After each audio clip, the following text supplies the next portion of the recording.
오늘 말씀을 같이 한번 보겠습니다. 우리 가정의 달을 맞이해서 요한계시록 설교를 잠시 멈추고 두 주, 이번 주와 다음 주 두 주를 할애해서 가정과 관련한 말씀을 전하도록 하겠습니다.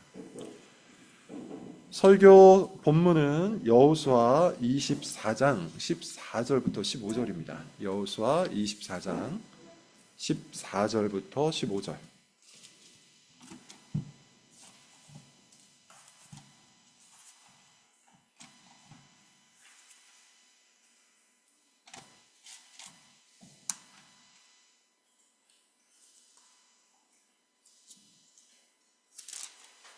두 절밖에 되지 않으니까 우리 같이 한번 읽어보겠습니다. 14절, 15절입니다. 시작. 그러므로 이제는 여호와를 경외하며 온전함과 진실함으로 그를 섬기라. 너희의 조상들이 강 저쪽과 애굽에서 섬기던 신들을 치워버리고 여호와만 섬기라. 만일 여호와를 섬기는 것이 너희에게 좋지 않게 보이거든 너희 조상들이 강 저쪽에서 섬기던 신이든지 또는 너희가 거주하는 땅에 있는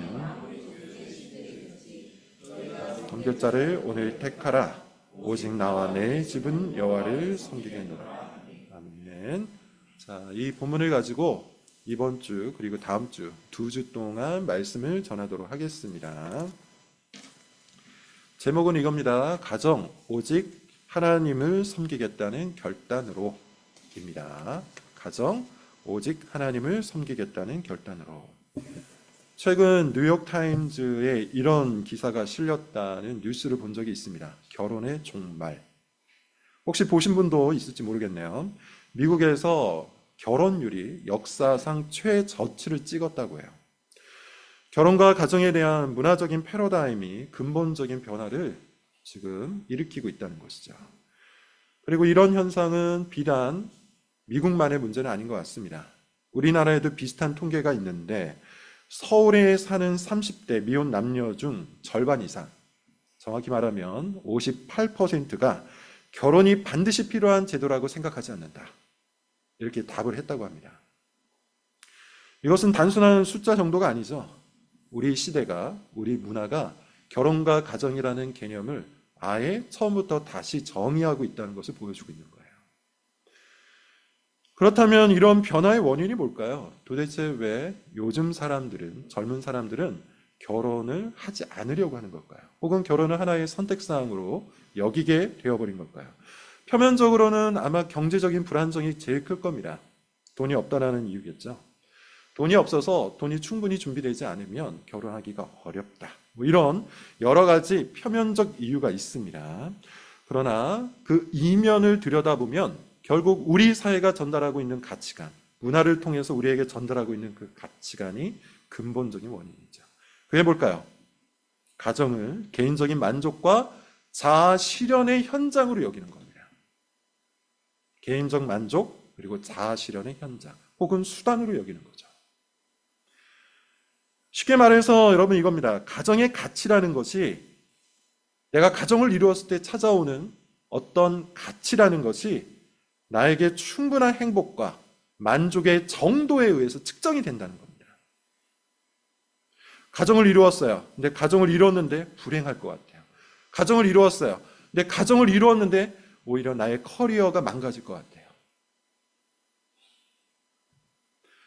가정을 이루었을 때 이런 개인 중심, 자아 중심의 필요를 충족하지 못할 것 같다는 그런 느낌, 그런 현상들로 인해서 요즘 사람들은 점점 결혼과 가정이라는 형태를 외면하고 거부하고 있다는 것이죠. 그러나 성경은 전혀 다른 이야기를 합니다. 성경은 가정을 개인을 위한 것, 개인의 만족이라든지 개인의 자아 실현이라든지 철저히 개인 중심의 공동체가 아니라 하나님을 위해서 설립된 신적 기관이라고 합니다. 하나님의 성품을 반영하는 것이고요. 또한 하나님의 구속사, 곧 자녀를 통해서 신앙을 전수해 나가는 하나님의 공동체, 하나님의 거룩한 기관이라고 이야기한다는 겁니다. 이런 맥락 속에서 여호수아의 말을 여러분 다시 한번 들어보십시오. 여호수아가 뭐라고 얘기합니까? 오직 나와 내 집은 여호와를 섬기겠노라. 나만 섬기겠다고 선언하고 있는 게 아니에요. 나와 내 집, 나와 내 가정은 오직 여호와만을 섬기겠노라. 사실 여러분, 이 선언은 지금도 그렇지만요, 그때 당시에는 굉장히 급진적인 겁니다. 제가 종종 쓰는 표현이 있어요. 반문화적인 거예요. 반문화적. 반문화적이라는 말의 의미가 뭡니까? 당대의 문화와 반대되는 거라는 겁니다. 여호수아 시대는 어떤 상황이었죠? 여호수아 이스라엘 백성들이 가나안 땅을 정복하고 이제 막 정착하기 시작한 초기입니다. 얼마 되지 않은 시절이에요. 그들은 이집트 노예 생활을 경험을 했고요. 또 광야에서의 방랑 생활을 경험을 했습니다. 그리고 가나안이라는 아주 이질적인 땅, 낯선 땅에 정착하기를 시작했어요. 근데 지금 말씀드렸던 이 모든 공간은 무엇이 가득합니까? 우상이 가득해요. 이집트, 기억하실 겁니다. 하나부터 끝까지 모든 것들이 다 우상화되죠. 광야도 마찬가지예요. 사막도 마찬가지입니다. 사막의 민족들도 마찬가지로 자기만의 신들을 섬겨요. 가나안은 어떻습니까? 우리가 잘 아는 바알이라든지 아세라라든지 몰록이라든지 수많은 우상들이 있는 땅들이었어요.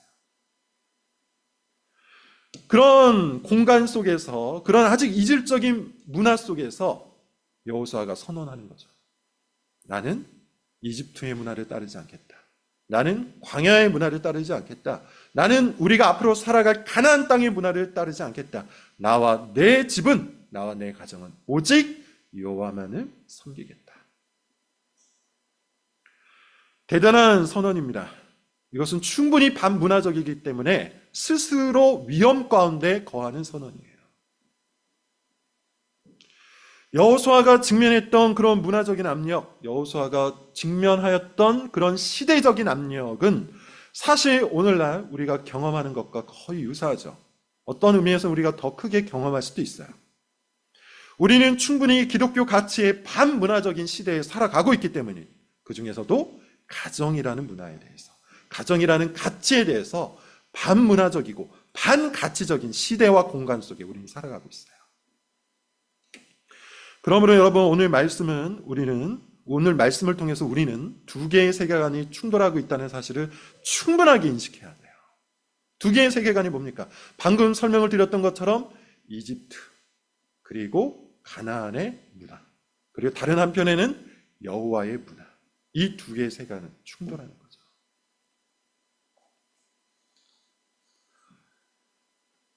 특별히 여호수아는 이 두 가지의 강력한 세계관 충돌 속에서 우리에게 선택을 요구하고 있어요. 본문을 보십시오. 뭐라고 얘기합니까? 너희가 오늘 택하라고 하잖아요. 선택을 요구하고 있어요. 이것은 여러분, 단순히 지리적인 이동이나 어떤 우리 삶의 여러 방향성 중에 하나를 선택하는 옵션 정도가 아닙니다. 이것은 우리의 존재론적인 결정이에요. 우리 삶의 방향 전체를 결정하는 선택이에요. 그래서 여러분, 오늘 본문 처음을 보면 뭐라고 시작합니까? 이제는 이라는 단어가 있죠. 이제는 이라는 이 단어는 히브리어로 아타라고 하는데 단순한 시간적인 표시가 아닙니다. 이것은 결정적인 전환점을 의미하는 거예요. 존재론적인 선택의 순간을 말하는 거예요.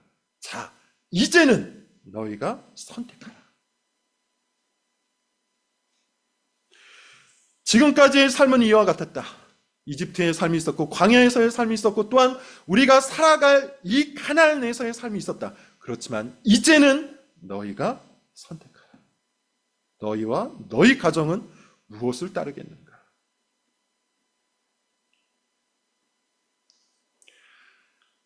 찰스 테일러라는 철학자가 있다고 했죠. 제가 이분의 책을 꽤 좋아하는데 그분이 쓴 책 중에 결정적 순간이라고 부르는 어떤 내용이 나옵니다. 결정적 순간, 그가 말하는 결정적인 순간이라는 것은 평범한 선택들을 의미하는 게 아닙니다. 짬뽕을 먹을 거냐, 짜장을 먹을 거냐, 이사를 할 때 15평으로 할 거냐, 25평으로 할 거냐, 이런 일상적이고 평범한 선택의 순간이 아니라 우리의 정체성, 우리 삶의 방향성을 결정하는 결정적인 순간들이 있다고 해요.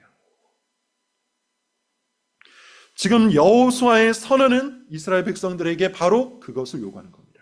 너희들의 정체성을 결정해라. 너희들의 존재론적 가치를 결정해라. 특별히 여러분 본문을 다시 한번 보십시오. 여기에 보면 경외함이라는 단어가 나오고 온전함이라는 단어가 나오고 진실함이라는 단어가 나오죠. 경외함과 온전함과 진실함으로라는 이 세 가지 단어는 단순히 어떤 종교성만을 의미하는 것이 아닙니다. 이것은 총체적 세계관의 표현이에요. 총체적 세계관의 표현. 다시 말해서 이 세 단어, 경외함, 온전함, 진실함이라는 이 세 단어는 하나님께서 요구하시는 삶의 방식입니다. 그리고 판문화적인 거예요. 판문화적인 것. 하나씩 한번 보죠. 경외함입니다. 경외함. 히브리어로 야레라고 해요. 경외함. 보통 경외함은 두 가지 단어의 결합으로 표현하는데 두려움이라는 단어와 사랑이라는 단어입니다. 그래서 우리가 하나님을 경외한다고 표현할 때는 하나님을 두려워하는 마음과 하나님을 사랑하는 마음이 우리 마음속에서 결합된 상태를 의미해요.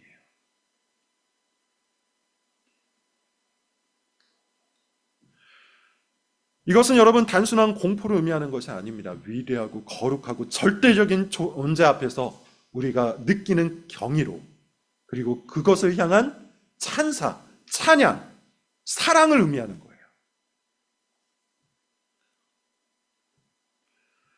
여러분, 이것은 특별히 우리가 살아가는 이 시대와 정반대 위치에 있는 가치관 중에 하나입니다. 무슨 말입니까? 경외함이라는 것은 결국 우리 밖에 있는 존재를 향한 두려움, 우리 밖에 있는 존재를 향한 찬사를 뜻하는 것인데, 오늘날 우리가 살아가고 있는 이 문화는 무엇을 경배하고 무엇을 찬양합니까? 우리 밖이 아니라 우리 안을 찬양하잖아요. 내가 지금까지 살아왔던 삶의 방식을 찬양하잖아요. 내가 지금까지 형성해왔던 나의 성격을 찬양하잖아요. 내가 지금까지 나의 삶을 여기까지 끌고 왔던 모든 선택들을 스스로 찬사를 보내며 찬양을 하죠.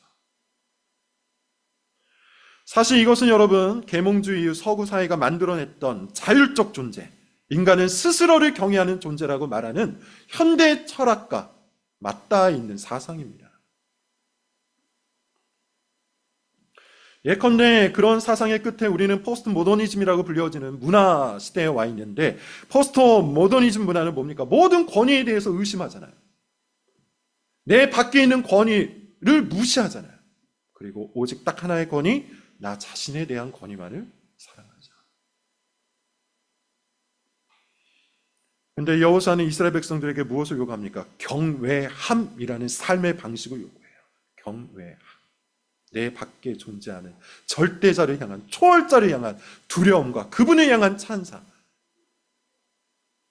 그것이 그 시대 속에 살아가던 이스라엘 백성들에게 요청되었던 삶의 방식이에요. C.S. 루이스라는 저자는 영광의 무게라는 책이 있습니다. 여러분 한번 읽어보시기를 권하는데 아주 좋은 책이에요. 이 책에서 뭐라고 얘기하냐면 현대인들이 잃어버린 경외심이 있다고 해요. 현대인의 문제는 그들이 너무나도 많은 것들을 원하는 것이 아니라 너무나도 적은 것을 원하는 것이다. 예컨대 우리는 하나님 안에서 무한한 기쁨을 위해 창조되었는데 현대인들은 고작해야 음주, 쾌락, 이런 자잘한 것들에만 만족하고 있다는 거죠. 우리가 진정으로 원하는 것, 우리가 진정으로 경외하는 것, 우리가 진정으로 찬사를 보내는 것이 너무나도 작게 우리 인생의 문제가 발생한다는 겁니다. 두 번째로 여러분 한번 보겠습니다. 두 번째는 온전함이라는 단어가 등장하죠. 온전함. 타밈이라는 히브리어입니다. 온전함이라는 이 단어, 히브리어의 뜻은 뭐냐면 조각나지 않은 것을 의미해요. 조각나지 않은 것. 분열되지 않은 그런 것을 의미합니다. 타밈이라는 이 단어는 보통 희생 제물에게 사용이 돼요. 흠이 없다라고 표현할 때 타밈이라는 단어를 씁니다. 그런데 여러분, 이 단어는 신약의 의미와 연결해서 좀 바꾸어 표현할 때 완전 무결함만을 뜻하는 것이 아닙니다. 흠이 없는, 아무런 흠이 없는 완전 무결함을 의미하는 것이 아니라 더 정확히 말하면 총체적인 것을 의미하는 거예요. 분열되지 않은 걸 얘기하는 거예요. 조각나지 않은 걸 얘기해요.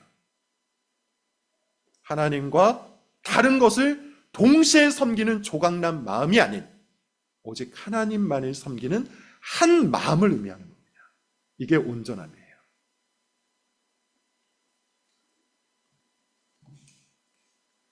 예컨대 온전함이라는 건 이런 겁니다. 우리의 모든 생각, 우리의 모든 감정, 우리의 모든 행동이 하나님을 중심으로 통합되는 것을 말하는 거예요. 예컨대 이래서는 안 된다는 거죠. 주일에는 경건한 척합니다. 하지만 월요일부터는 세속적 가치관을 아무런 갈등 없이 따라갑니다. 성경은 열심히 공부해서 우리의 생각은 성경이 차지하고 있습니다. 그러나 정작 우리의 감정은 온갖 욕구들을 사모하는 마음으로 가득 차 있습니다.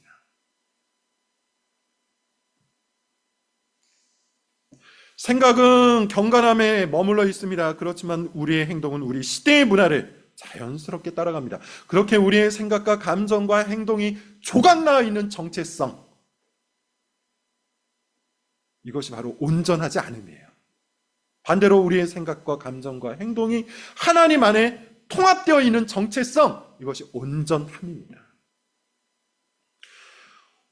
우리는 구약 성경을 읽으면서 이스라엘 백성들이 온전하지 않았다는 사실을 늘 발견하죠. 그들은 하나님을 예배합니다.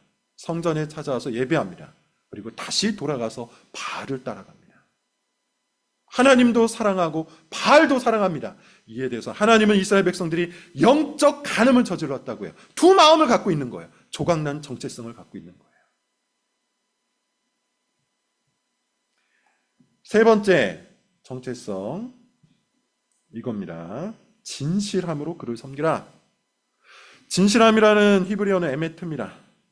이것은 여러분 단순히 팩트를 의미하는 게 아니에요. 단순한 팩트, 이걸 얘기하는 것이 아니라 말 그대로 충실함, 충성, 신실함을 의미하는 거예요. 더 정확하게 말하면 이겁니다. 우리의 마음과 우리의 외면이 일치되는 것, 위선적이지 않은 것, 외식적이지 않은 걸 말하는 거예요. 우리가 살아가고 있는 이 시대를 쉬물라 크라의 시대라고 합니다. 어려운 말인데요. 프랑스 말입니다. 쉽게 얘기하면 이미지의 시대라고 얘기해요. 이미지의 시대. SNS가 발전을 하면서 많은 사람들이 자신의 본 모습은 감추고 보여주고 싶은 모습만 SNS 등에 올리잖아요. 영상을 올리고 사진을 올리고, 그러면서 정작 본인 스스로의 내면 속에 가득한 것들은 다 숨겨버리죠. 오로지 보여주고 싶은 그것들을 통해 자기 정체성을 형성하는 그런 시대, 시뮬라크라의 시대, 이미지의 시대라고 얘기해요. 그러나 지금 우리가 보고 있는 진실함이라는 것은 그것의 정반대입니다. 우리의 외면과 우리의 내면이 하나로 통합되는 거예요. 세 가지를 말씀드렸어요. 우리가 하나님을 섬길 때 어떻게 섬겨야 된다고요? 경외함으로, 온전함으로, 진실함으로 그분을 섬겨야 돼요. 계속해서 말씀을 드리고 있는 것은 이 세 가지가 우리가 살아가고 있는 이 시대의 반문화적인 거라는 겁니다. 현대의 문화의 주요 가치관들은 어떤 겁니까? 자율성이잖아요. 경외함으로 그분의 권위 앞에 엎드리는 것이 아니라 나는 자율적 존재로서 나의 권위를 가장 높이며 살아가는 것. 자아 실현이 더욱더 위대한 가치가 되어버렸죠. 하나님 앞에 온전한 마음으로 파편화되지 않은 정체성을 갖고 우리의 생각과 감정과 행동을 하나로 통합하여 주님 앞에 나아가는 것이 아니라, 또한 나의 외면만이 아니라 나의 마음을 다해서 주님만을 섬겨야 되는데 그렇게 하지 못하고 있다는 것이죠. 이런 현대 문화를 언급한 이유는 간단합니다. 이런 문화 속에서 가정의 의미가 재정의되고 있기 때문이에요. 재정의되고 있기 때문이에요. 오늘날 많은 사람들이 가정을 오로지 이와 같은 가치관 하나로만 여깁니다. 나의 행복을 위한 것이다. 내가 가정을 이루려고 하는 목적은 딱 하나다. 내가 지금보다 더 행복해지기 위해서다. 가정을 행복의 수단으로만 여기는 것이죠. 결혼이라는 것이 나를 행복하게 해주는가라는 그 질문에 의해서만 가치 평가가 된다는 거예요. 심지어 여러분 자녀 양육까지도 마찬가지죠. 자녀 양육을 나의 자아 실현에 기여하는가라는 질문에 맞춰서 한다는 것이죠.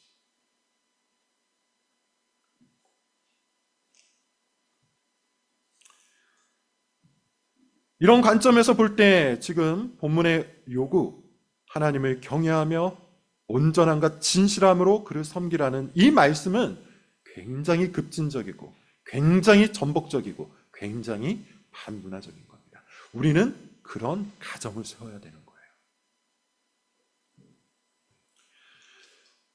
특별히 여러분 지금 이 맥락, 지금 말씀드렸던 이 맥락은 가정이라는 측면에서 우리가 굉장히 눈여겨볼 필요가 있는데, 가정이라는 것은 결국 세계관이 형성이 되는 공간이기 때문이에요.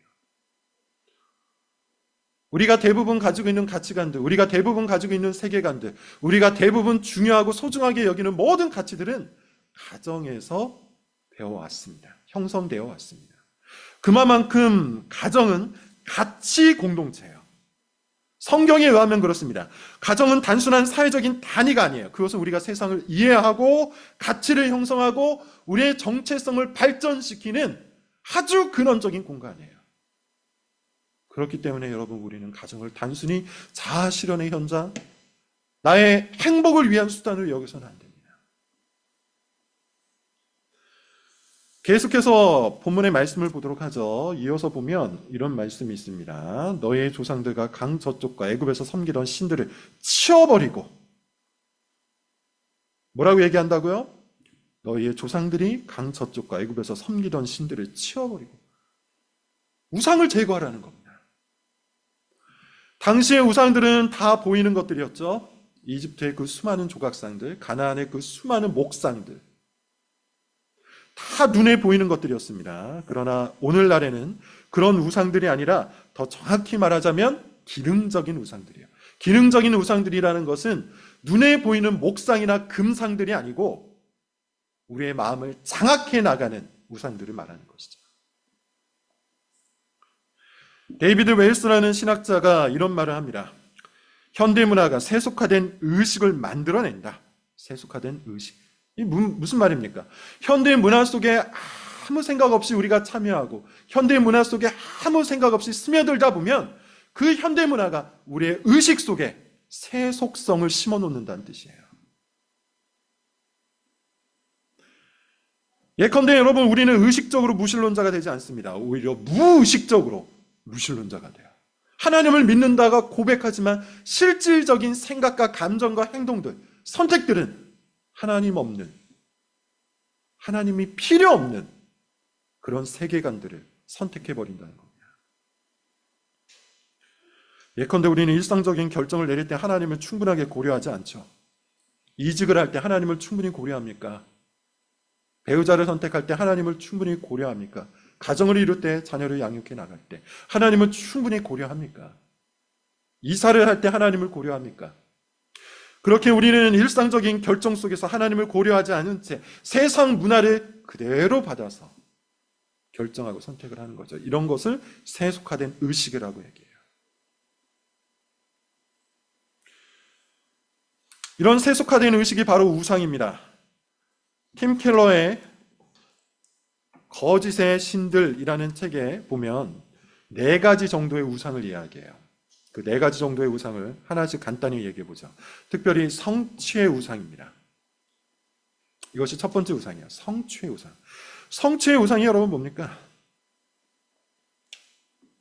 무엇인가를 성취하고 무엇인가를 이루는 것을 가장 중요하게 여기는 거죠. 이것을 가정에 적용을 해보자면 어떻습니까? 자녀의 학업적인 성공, 자녀의 사회적인 성취, 이것을 가정의 성취로 측정을 해버리는 겁니다. 예를 들어 이런 거예요. 많은 부모들이 자녀에게 하나님을 사랑하라, 말씀대로 살아가라, 신앙이 가장 중요하다 말로는 하지만 실제로 자녀가 성공했을 때 가장 크게 기뻐하죠. 하나님을 사랑하고 하나님 앞에서 신앙을 선택할 때 기뻐하는 것이 아니라 오히려 서울대학교를 들어가고 떵떵거릴 수 있는 대기업에 들어가고 사회적으로 성공하고 소위 말해서 유망한 직업을 얻었을 때 더욱더 크게 기뻐한다는 겁니다. 이런 가정에서는 좋은 성적, 좋은 학교, 좋은 직업이 궁극적인 가치, 궁극적인 선이 되어버리죠. 이런 것들이 여러분 성취의 우상입니다. 한번 여러분 생각해 보십시오. 우리의 가정 속에는 이런 우상이 없습니까? 내 마음 속에는 내가 자녀를 바라볼 때, 내가 배우자를 바라볼 때, 내가 부모님을 바라볼 때, 그리고 내가 부모님 안에서 성장해 나갈 때 이런 성취의 우상이 우리 마음속에 심어져 있지는 않습니까? 두 번째, 안전에 대한 우상이 가득하죠. 예컨대 여러분 가정은 당연히 안전한 공간입니다. 평안한 공간입니다. 필요한 것이겠죠. 하지만 이것이 최우선이 될 때, 이것을 가장 중요한 걸로만 여길 때 가정은 또 다른 의미에서의 우상이 될 수밖에 없어요. 예컨대 항상 그것만을 신경 쓴 거죠. 어떻게 해서든지 좋은 보험에 가입하고 어떻게 해서든지 노후 대비를 위해서 자신의 모든 것을 쏟아붓는 그런 모습들을 바라보고 때 우리는 안전이라는 것이 하나님을 믿고 신뢰하는 것보다 훨씬 더 중요한 가치라는 생각을 할 수 있습니다. 예를 들어 어떤 부모는 모든 결정을 오로지 이 안전이라는 우상의 근거에서 내립니다.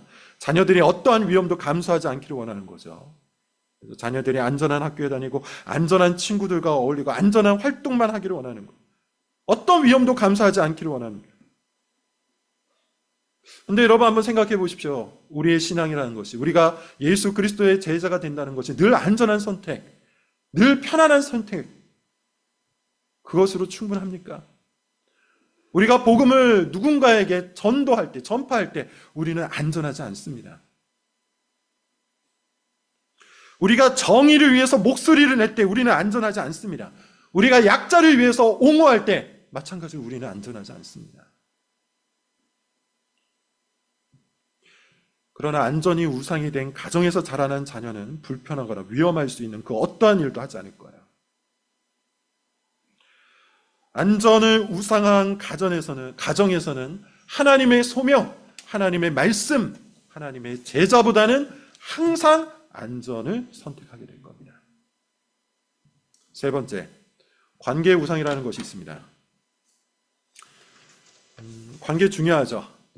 가족 간의 관계도 너무너무 중요합니다. 우리 어머니, 아버지, 그리고 부모, 배우자끼리 화목해야 돼요. 그런 의미에서 여러분 가족 관계를 우리가 항상 신경을 써야 되죠. 일상적인 관계고 항상 내 옆에 있는 관계라고 해서 무시해서는 안 됩니다. 그러나 마찬가지예요. 하나님보다 가족 관계를 우선시할 때 가족은 필연적으로 우상화되죠. 이것은 예수님께서 이미 말씀하셨습니다. 아버지나 어머니를 나보다 더 사랑하는 자는 내게 합당하지 않다. 예컨대 어떤 부모는 또한 이런 선택을 하는 경우가 있어요. 자녀들이 어떤 것들을 너무너무 좋아한다고, 어떤 것들을 주었을 때 그것들을 너무너무 기뻐한다고 그 자녀를 훈육을 하지 않죠. 노라는 말을 하지 않아요. 자녀들이 불쾌할까 봐 더 걱정합니다. 혹 자녀들의 불쾌함 때문에 자신과의 관계가 깨질까 봐 두려워합니다. 그래서 마땅히 말씀으로 훈육해야 되고, 마땅히 말씀으로 권면을 해야 되고, 마땅히 말씀으로 책망을 해야 되는데 그 모든 것들을 하지 않죠. 그런 자녀들은 어떻게 될까요? 철저히 자기중심적이고 자기 실현적이며 책임감이 없는 성인으로 자라날 가능성이 높겠죠. 이런 부모들은 자녀들과의 관계를 하나님보다 더 중요하게 여긴 겁니다. 네 번째, 쾌락이라는 우상이 있을 겁니다. 개인의 만족과 즐거움을 최고의 가치로 삼는 건데, 이것은 우리 사회의 문화를 보면 얼마든지 파악할 수 있는 거죠. 우리가 살아가고 있는 이 현대문화는 우리에게 무엇을 가르칩니까? 너를 위해서 살아가라. 너 자신의 행복을 위해서 살아가라. 네가 기쁘지 않고 네가 행복하지 않으면 안 해도 된다. 그러면서 우리에게 더 좋은 집, 더 좋은 차, 더 좋은 휴가를 위해서 살아가라고 우리 인생을 재정해줘요. 당연히 이런 가정에서는 무엇이 중요할까요? 개인의 행복이 훨씬 더 중요합니다. 이런 가정에서 자라나게 되면, 이런 가치관 속에서 자라나게 되면 그 가치관이, 그 세계관이 어떻게 형성될 수밖에 없어요? 우상 가운데 형성될 수밖에 없어요. 그래서 여호수아가 이렇게 명령하는 겁니다. 14절, 너희의 조상들이 강 저쪽과 애굽에서 섬기던 신들을 치워버리고 여호와만 섬기라. 이 모든 우상들을 제거하라고 요구하는 겁니다. 그리고 마지막으로 우리에게 선택을 이야기하죠. 14절에 보면 이런 말이 있습니다. 15절이죠. 15절에 보면 만일 여호와를 섬기는 것이 너희에게 좋지 않게 보이거든 너희 조상들이 강 저쪽에서 섬기던 신들이 든지 또는 너희가 거주하는 땅에 있는 아모리 족속의 신들이든지 너희가 섬길 자를 오늘 택하라. 오직 나와 내 집은 여호와를 섬기겠노라. 오직 나와 내 집은 여호와를 섬기겠노라. 여호수아는 아주 명확하죠. 선택지를 제시합니다. 세 가지 옵션이 있었어요. 뭡니까? 첫째는 여호와를 섬기거나, 둘째는 조상의 신들을 섬기거나, 셋째는 지금 여기 가나안의 신들을 섬기라. 뭘 이야기하는 걸까요? 선택의 불가피성을 얘기하는 겁니다. 섬기지 않는 옵션은 없다는 이야기예요.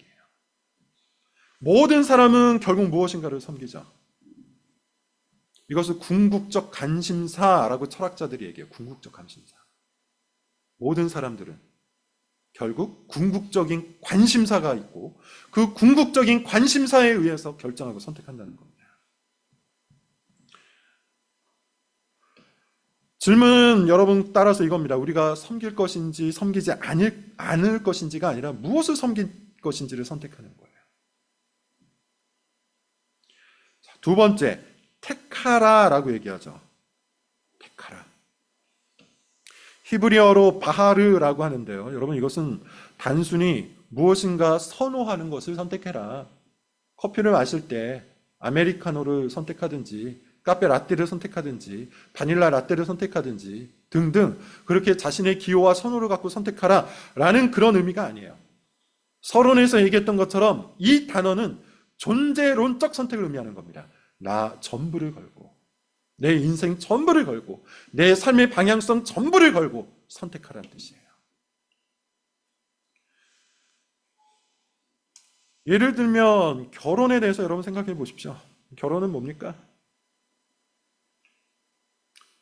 결혼이라는 것은 우리의 전부를 걸고 하는 선택이잖아요. 내가 한 사람 앞에 충성하겠다는 선택이잖아요.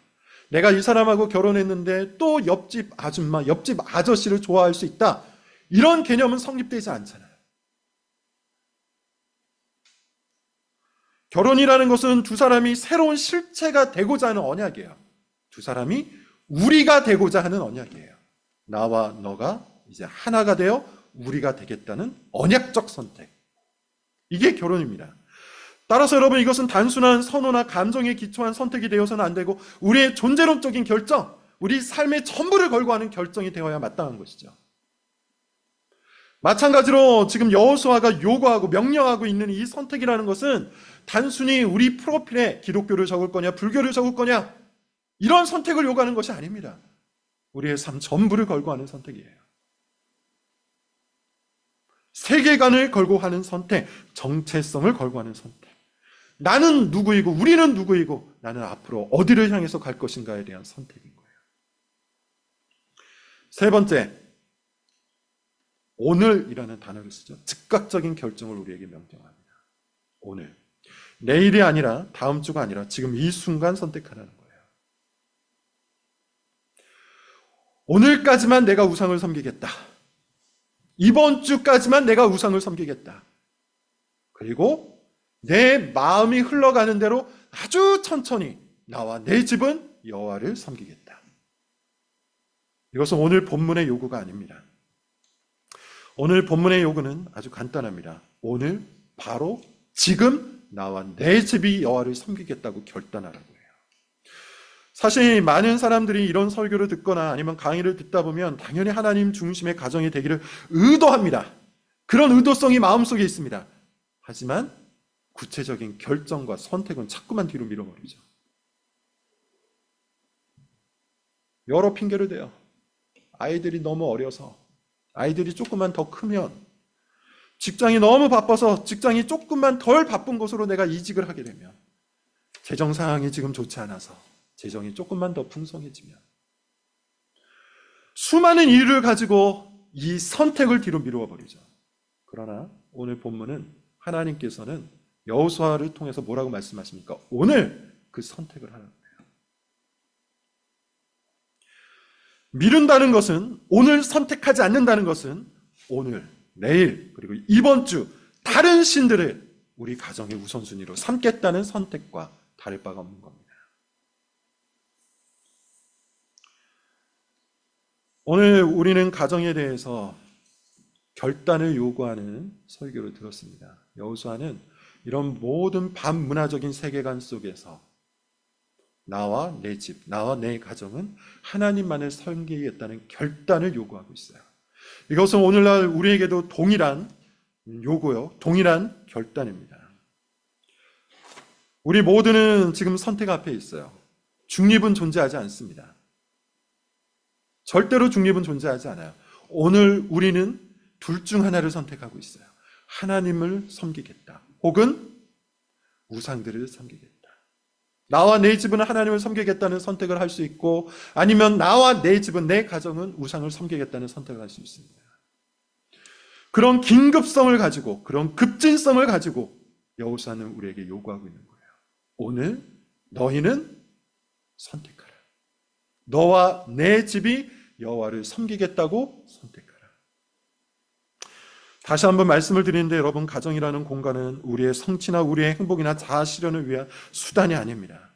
가정이라는 공간은 하나님을 위한 곳이에요. 하나님의 사랑을 경험하고, 하나님의 사랑을 표현하고, 하나님의 사랑을 온 세상 가운데 전파하기 위해서 하나님께서 우리에게 주신 복된 공간입니다.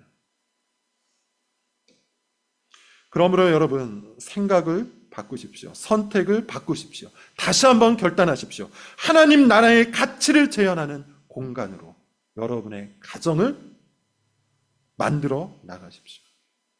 가정이라는 이 공간은 너무나 친숙하고 일상적이기 때문에 우리는 종종 이 가정의 깊은 의미와 목적을 잃어버립니다.